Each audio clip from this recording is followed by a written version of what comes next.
दोनों दुल्हन अपने सास से कहत पर ये संतोष भैया, प्रकाश भैया, विनोद भैया, गोविंदा भैया सुन ला। बलम से नाता टूटल, बलम से नाता टूटल हमार हमारी अम्मा हो, बलम से नाता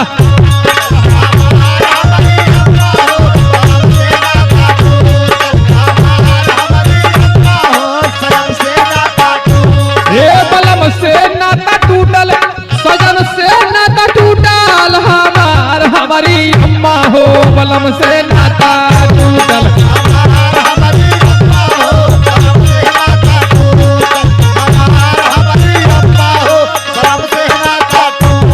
काजे माई तन की सुना अपने सास से, काल अपन दुख कैसे बताई हम, क्या कहले एवं प्रकाश दिया। ए गवला करा के सैया गैला परदेसा,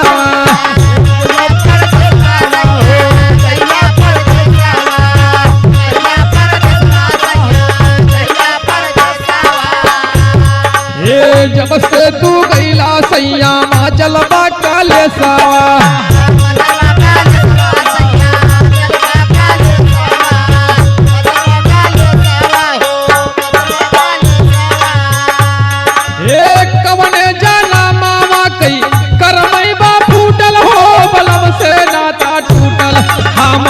हमारी अम्मा हो, बलम से नाता टूटल।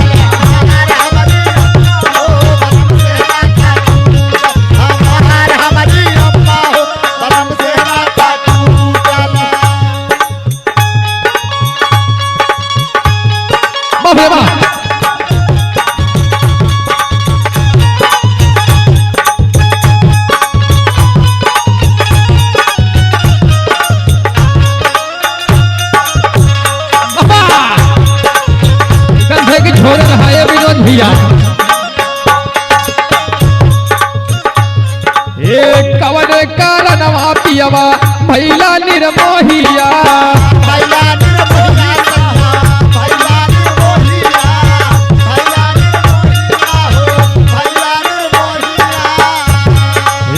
कबले या गोरी राजा तोहरी हम राहिया,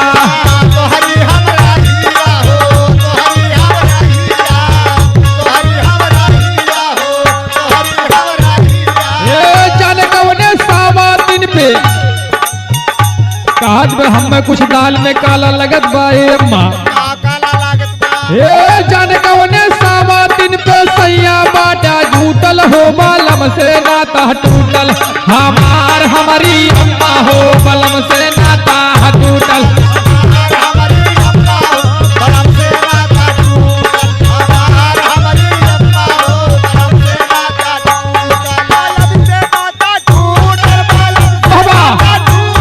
भगवान जोड़ी बन गया है।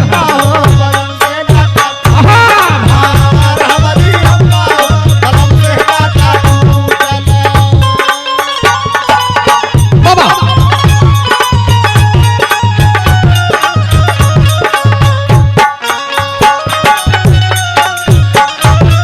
अरे बाहो करेगा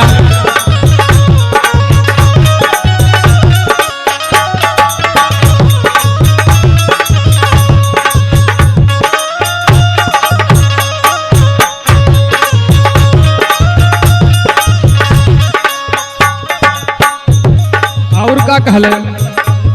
हे सैया निर्मोही मोरी सुधिया भूलाइला, सुधिया भूलाइला मोरी, सुधिया भूलाइला, सुधिया भूलाइला मोरी, सुधिया भूलाइला।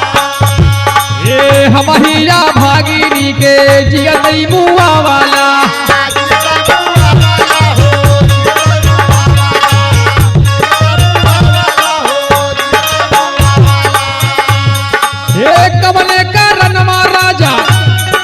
का बतनी बड़ी कौन हमसे गलती हो गई, बतनी बड़ी सजा देत हुआ।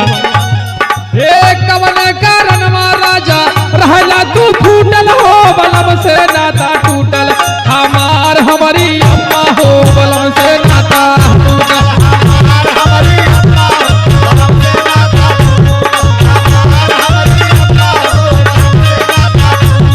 बलम से नाता टूटल।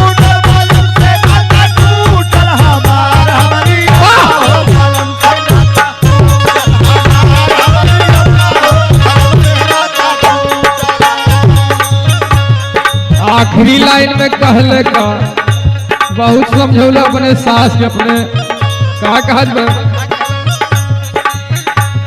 ये संतोष वीर नवा मोरे कहीं समझाई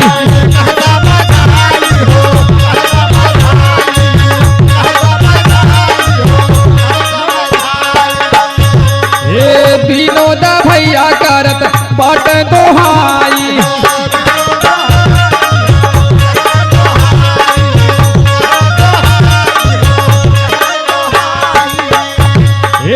निर्खुशा जन्मा काहे कहा दे सैया काहे रूठल हुआ